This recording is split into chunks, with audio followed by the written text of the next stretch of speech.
ये उनके आगमन की सूचना है। क्यों आते हैं, किस काम के लिए आते हैं, कहां से आते हैं और जीवों को कहां ले जाते हैं, यह है उनका परिचय। ताकि आपको कोई स्वार्थी, लोभी, लालची, मायावी काल का जीव सदगुरु नाम के आगे लिख के, संत लिखकर, सरकार महाराज लिखकर आपको धोखे में न रखे। ये परिचय मैंने आपको दिया। ये उनकी पहचान है, ये उनका काम है। काम से ही तो पहचान होती है। और आप ऐसे शंका में बह जाते हो क्योंकि तुम्हारे पास काम की पहचान नहीं है। जो पहचान बताई जाती है आपकी समझ में नहीं आती, तभी वो मायावी जीव आपको फंसा लेते। दयाल की बात कह के, सुना के, करके नहीं। अगर करके सिद्ध कर दे तो मान लो कि दयाल का जीव है, लेकिन केवल कहता है, पढ़ के सुनाता है, सुन के सुना रहा है, का ये पक्का काल का जीव है। ये दयाल के जीवों को भड़काने के लिए, बहकाने के लिए, सही सच्चे रास्ते से हटाने के लिए रखा गया। तो बड़ी सतर्कता के साथ आपको इस पराये देश में रहना है, क्योंकि पराये देश में, पराई हुकूमत में, पराये राज्य में तुम अपने अनुसार नहीं रह सकते। तुमको उसकी गुलामी, अधीनता स्वीकार करनी ही पड़ती। लेकिन संत दयाल हैं, संत महान सम्राट हैं। वो किसी के अनुसार जीना नहीं चाहते, नहीं रहते। वो जीवों को एक नई दिशा, एक नया मोड़, एक जीवन का नया रास्ता उसको बताते। उनका एक काम है। पहले उनके काम की पहचान समझो। अगर काम की पहचान जान गए फिर आपको कोई भी ठग नहीं सकता, कोई बहका नहीं सकता, कोई लोभ लालच में फंसा नहीं सकता, क्योंकि काल के जीवों की भरमार है। काल ने इतनी व्यवस्था की है क्योंकि उसने अखंड तपस्या सत्पुरुष की करके ये सुरतों का भंडार मांग के ले आया है जीवों को फंसाने के लिए। लेकिन दयाल ने कहा था, भंडार तो तुमको दिया जा रहा, लेकिन एक मेरी संत सूरत, एक संत बोध मृत्युलोक मंडल में आता जाता रहेगा। वो जीवात्माओं को जगाता रहेगा, घर पहुंचाता रहेगा। तुम्हारी उसमें कोई दखलंदाजी नहीं हुई। कहा हाँ ठीक है, स्वीकार किया। और इसीलिए जब कबीर साहब आए, उन्होंने जीवों को जगाना शुरू किया, तो काल कहता ये क्या आप कर रहे हैं? क्यों? कल मैंने अखंड तपस्या सत्पुरुष की। उन्होंने एवं मस्त करके हमको ये अखंड सुरतों रूहों का भंडार दे दिया। आप कैसे जगा के ले जाए? तब उन्होंने याद दिलाया कि जब तुझे वरदान दिया गया था, तेरे भी कहा गया था कि मेरी एक संत सूरत संत बोध मृत्युलोक मंडल पर आता जाता रहेगा, जीवों को नाम के द्वारा जगाता रहेगा, अपने नाम बेड़े पर बिठाकर भवसागर को तेरा भवसागर पार करके अपने घर पहुंचाता रहेगा। तेरी कोई दिखलंदाजी नहीं हुई। कहा हाँ ये तो कहा था। काल कह रहा कबीर साहब से, भाई कैसे आप ले जाओगे? कबीर साहब कहते 5 नाम के द्वारा। जब 5 नाम का जैसे जिक्र सुना तो काल हंसने लगा। कहता तुम्हारे 5 नाम की आशा वो हमरे यहाँ 84 भाषा, हमने 4 खान 84 लाख जिस्म शरीर योनियां फंसाने की बनाई, तुम्हारे 5 नाम क्या करेंगे? कबीर साहब कहते हैं अरे मूर्ख, तुझे नहीं मालूम तेरे एक नाम में तेरी मेरे एक नाम में तेरी सारी 84 सिमट जाएगी। जो पहला नाम काल भगवान का ही है। कहा भी तो 4 नाम तो बाकी पड़े, वो क्या करेंगे? वो तुझे क्या मालूम? फिर काल ने कहा अच्छा एक बात है कि मैंने 2 लोहिया जाल बनाए, उनका क्या होगा? कल कौन से? का लोहे से मजबूत, जिसको तुम्हारा साधक भी जल्दी काटेगा नहीं, इनकार नहीं करेगा। का वो कौन से? का एक दौलत का, एक औरत का। ये दो महाजाल मैंने बनाए, इनको तुम्हारा साधक भी इनकार नहीं करेगा। कभी साहब ने फिर आगे नहीं बताया कि 4 नाम क्या करे, तुझे क्या मालूम? अरे जब चारों नाम, पांचों नाम का, 5 नाम का सुमरन करो, श्याम श्वेत में सूरत हसो। जब तुमने ये काम कर लिया, सूरत को इस अंधकार से, इस तिमिर से, इस काल माया की कर्मों की गंदगी से जैसे अलग किया, वो अपने घर की तरफ चल पड़ेगी। कहा काम क्रोध लोभ मोह छोड़ भागे मैदान, ऐसा मैदान छोड़ के भाग जाएगी। ऐसा रास्ता हमें आपको मिला। फिर भी तुम भ्रमित हो जाते हो, शंका में चले जाते हो, इधर उधर बह जाते हो, अपना नुकसान करते हो। और तुम गाते ये रहे, गैर के द्वारे जाके पर बंदा झुका, फर्क आएगी मालिक तेरे नाम पर। अब तुमने ये भूल गए, तुम गैरों के काल के जीवों के दरवाजों पर जा जा करके सिद्धा प्रणाम, जो सिर तुमने गुरु को नतमस्तक किया है, दे दिया है, इसका अधिकारी अब कोई नहीं है। और तुमने गुरु का अपमान किया जाता, जो उनको दे दिया वो दूसरे को कैसे दो दे दिया? वो तो आपने दे दिया, तन मन दिया, फिर क्या अपना रहा। ऐसी भक्ति कोई जन बिरला करे, इसलिए भक्ति सबसे ना कमाई गई। भक्ति करना है आसान इतना नहीं जितना वाणी से सबको सुनाई गई। बिन गुरु के कृपा भक्ति होती नहीं, जिसको सत्संग बिना कोई पाई नहीं। बगैर गुरु के भक्ति नहीं हुई और बगैर सत्संग के मिलती नहीं। और तुम्हें दोनों चीजें मिले, सदगुरु मिले, युक्ति मिली और नाम की भक्ति मिली, लेकिन समझ आप कुछ नहीं पाए, क्योंकि तुमने समझने का प्रयास नहीं, इसीलिए आप सब बह गए। तो कबीर साहब काल से पूछ रहे हैं कि तूने ये धोखे का दरबार कैसा लगाया, झूठ दरबार।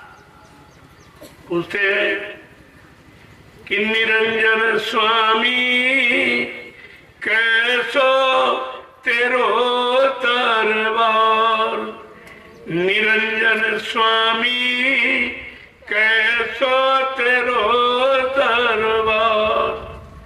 ऐ निरंजन काल भगवान, तूने ये धोखेधड़ी का कैसा दरबार लगाया? क्या कह रहे हैं कि पाखंडिन की जग में पूजा, संतों को कहे लबार। पाखंडिन की जग में पूजा, संतों को कहे लबार। विज्ञानी को परम ब्रह्म कहे, ज्ञानी मूढ़ गंवार। निरंजन स्वामी कैसो तेरो दरबार। का जो पाखंड करता है, नकल करता गुरु सतगुरु की, पाखंड करता है, तरह तरह का भेष बनाता है, का उन पाखंडियों की पूजा होती। अंदर में खाली और बाहर में आपको पाखंड दिखा रहा। रात तो अंदर में है, ज्ञान अंदर में है, सब कुछ अंदर, शक्ति अंदर में है। बाहर तो ये खोखला एक चमड़े का खोल खड़ा है, इसमें कुछ नहीं। और तुम्हारे पास अंदर की पहचान नहीं। इसी चमड़े के खोखले को देखकर, खोखले के ऊपर ही सजावट बनावट को देख करके आप फंस जाते हो, और तुम्हें अंदर का भेद मालूम नहीं, क्योंकि अंतर वृत्ति कभी होकर आपने नाम की साधना नहीं की। जब अंतर्वृत्ति से साधना करोगे नाम की कमाई, तो पूरी सच्चाई का बोध तुम्हारे पास। गोस्वामी जी महाराज ने रामचरित मानस के उत्तरकांड में यही लिखा, क्योंकि उनको बड़ी मुसीबत, बड़ी अटक भटक के बाद उनको समय का गुरु मिला था, नरहरि दास। उनसे नाम की युक्ति मिल गई, जब अब सब तरफ तो उब चुके थे, बाहर की कोई इच्छा नहीं रह गई थी, सारे भोगों से एकदम पूर्णतया परिचित जानी सराबोर थे। उधर तो मन जाने को कहता ही अब नहीं था। उन्होंने जब अंतर्वृत्ति में बैठकर स्थिर प्रज्ञ होकर जब नाम की कमाई किया, गुरु को सामने रखकर, तो बहुत जल्दी सब प्रकट हो गया। बराबर उन्होंने जब प्राप्त कर लिया, तब कहा हमें तो कठिनता से मिला है, चलो अपने सब कलयुग के जीवों के लिए मैं सरलता का प्रमाण दे दूं, ताकि इनको उतनी कष्ट मुसीबत नाम की प्राप्ति में न होने पावे। तब उन्होंने साफ शब्दों में लिख दिया। क्या लिखा उन्होंने कि मोदित नयन त्रसित तब भयाऊ अपनी चितवत कौशलपुर गयू। देखा कितना साफ कहते हैं, जब मैं शरीर की दोनों आंखों नेत्रों को बंद करता हूं, मोदित नयन त्रसित तब भयू, तब मैं एकदम शांत हो जाता हूं। सारे बाहरी विकार, सारे बाहरी चिंताएं, उमंगे तरंगे विषय भोगों की, ये सब शांत हो जाती। और तीसरी आत्मा की दिव्य आंख से सामने खोल के देखता हूं तो भगवान राम का दर्शन होता, उनके साकेत लोक में पहुंच जाता, मेरी जीवात्मा पहुंच जाती है और राम का साक्षात्कार करती।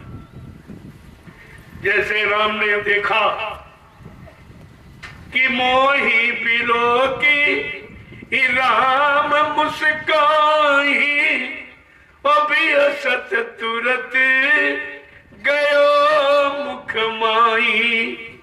कि भगवान राम ने जैसे मुझको देखा, सामने में खड़ा था, बड़े खुश हुए कि मेरे घर ये कैसे आ गया, क्योंकि तमाम बीच में दरवाजे हैं, वो दरवाजे किसने खोल दिए। कहा कि ये देखकर उनको बड़ी खुशी हुई। मोह बिलोक राम मुस्काई, बियसत तुरंत गयो मुख माई। जैसे वो खुशी हुए तो दरवाजा खुल गया, तो मैं अंदर चला गया। तो क्या देख रहा हूं कि उधर माज सुन यहाँ नजर आया, और देखूं बहु ब्रह्मांड निकाया। कहा उधर मध्य में, यहाँ ज्ञानियों ने तोड़ मरोड़ दिया, बताया उधर माने पेट में। अरे पेट की रचना तो किसी सर्जन से पूछ लो, बता देगा। पेट की रचना में यानी खून है, हड्डी है, मांस है, मन और मूत्र से भरा हुआ है। लेकिन गोस्वामी महाराज लिखते हैं कि क्या कि उधर माज सुन नजर आया, और देखूं बहु ब्रह्मांड निकाया। मैं उधर माने जब मध्य में पहुंचा, बड़े बड़े ब्रह्मांडों की रचना मैंने अपने दिव्य नेत्र से देखी। आगे क्या कहें, जैसे जैसे मैं आगे बढ़ता जा रहा हूं, चलता जा रहा हूं, 5 नामों का क्रमबद्ध यानी जैसा बताया वैसे आगे आगे करता जा रहा हूं, तो मुझे ये सब प्राप्त होता जा रहा। क्या कह रहे हैं आगे कि अति विचित्रता इन लोक का, और रचना अमित एक का, कि कोटिन चतुरा नन गौरी सा, अवगणित शेष शारदाई सा। ये 5 नाम की सैर बता दी। जब मैं गुरु के इशारे पर जैसे जैसे एक नाम की मंजिल को पाया, दूसरे नाम में, तीसरे नाम में, चौथे, 5 नाम की सैर करके मैं वहां पहुंच गया जहां से जीवात्मा का मुकाम है। यही से जीवात्मा का मुकाम माना जाता है। और इससे आगे सतलोक है, इसके आगे अलख लोक है, फिर अगम लोक है, और सबसे ऊपर अनाम लोक अनामी धाम है, जहां से ये अनामी महाप्रभु अब की बार मानव चोला धारण करके मृत्यु मंडल में हम सब जीवात्माओं को मनुष्य शरीर से जगाकर ले जाने के लिए, घर पहुंचाने के लिए, मालिक से मिलाने के लिए आए। हमने आपने ऐसे समृद्ध मालिक को बिल्कुल पहचान नहीं पाया।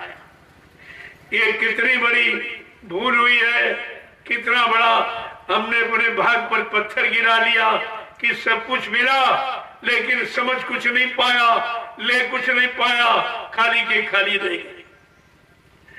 प्रेमियों, आज ये त्योहार जीवात्मा का जब ही होगा जब इन पांचों नाम की सैर करके अपने असली मंडल मुकाम पर पहुंचेगी, तब उसका त्योहार माने खुशी। होली दिवाली सब वही पर हो जाएगी। सदा दिवाली संत घर हरदम रहे त्योहार, संत दिवाली करत है सत्यलोक की मां। ये सब जानकारी आपको रखनी चाहिए। जय गुरुदेव। गुरुदेव सत्संग तो शाम को सुनाऊंगा। आप तो ये होली मिलन महोत्सव के पर्व को कैसे मनाएंगे?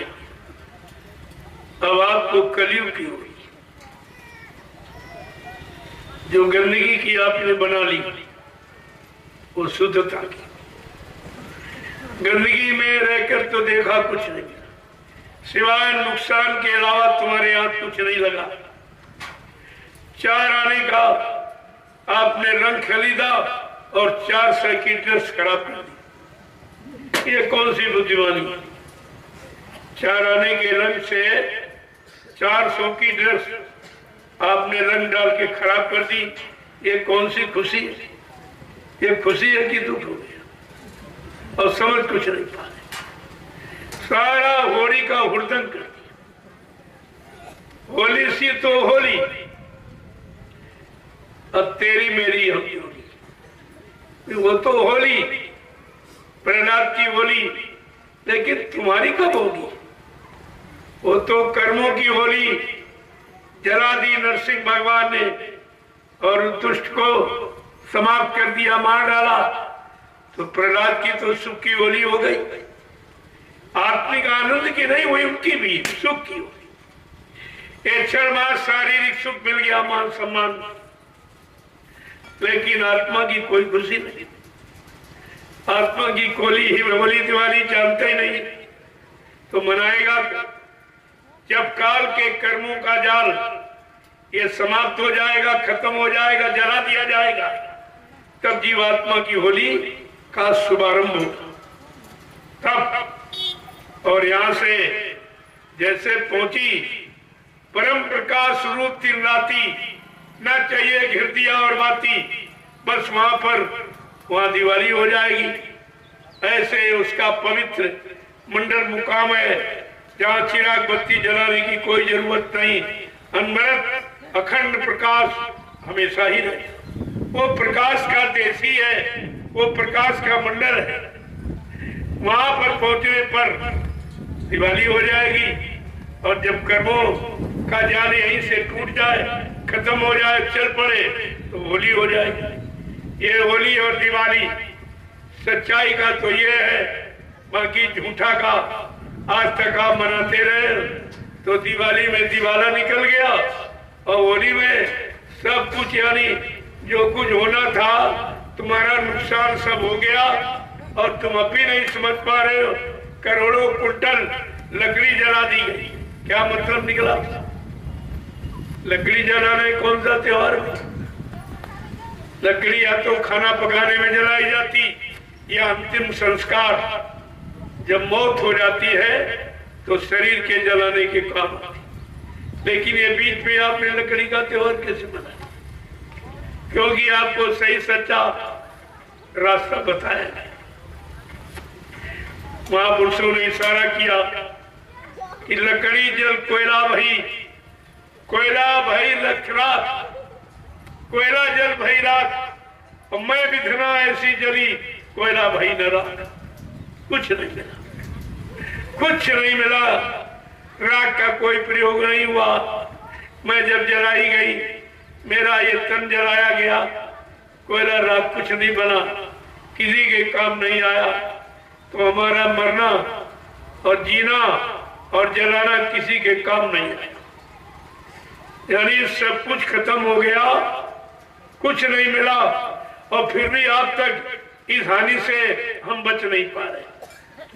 तो आज आपको दिखाना है, जिस धरती माँ पर जन्म लिया है, हम अपनी माँ का प्रणाम करके उनकी चरण रज उठाकर अपने मस्तक पर लगाऊंगा, तब ये सिद्ध होगा मेरी देश की धरती सोना उगले, उगले हीरे मोती। इतनी बड़ी प्रशंसा, इतनी बड़ी महिमा, गौरव, गरिमा, लेकिन जानते कुछ नहीं, केवल गाते हैं, न समझते हैं, न करते हैं, न कुछ प्राप्त कर पा रहे, केवल गाना गाना रह गया, बात समझ में किसी के नहीं आई।